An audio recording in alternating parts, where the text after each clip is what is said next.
જય શ્રી રામ મિત્રો, mini block બીજો ના જોયો જતા આવો.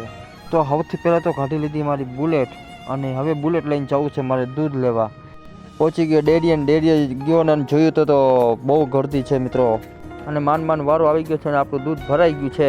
ફાઇનલી દૂધ લઈ લીધું છે ને પહોંચી ગયો દુકાને જયા ભેગો લફડો થઈ ગયો મિત્રો. સવારમાં છૂટા નહોતા 500 ને એવો લફડો થયો. માન છૂટા કરીને ફાંકી લઈ લીધી છે મિત્રો.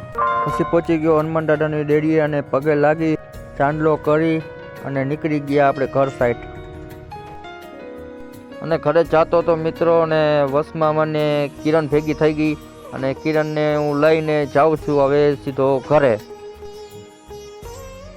અને ભત્રીજાને દૂધની થેલી હાથમાં આપી દીધી ને એને બિસ્કિટ ખાવું છે, તો હાલે ભાઈ બિસ્કિટ અને ખાતું.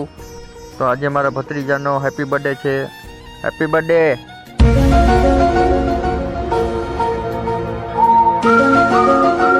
તો મિત્રો મારો મિની બ્લોગ તમને કેવો લાગ્યો છે જરા કમેન્ટમાં કહેજો, અને જય શ્રી રામની કમેન્ટ કરજો મિત્રો. સબસ્ક્રાઈબ તમારે કરવું જ કરજો, બાકી તમે જય શ્રી રામની કમેન્ટ નથી કરતા કરજો.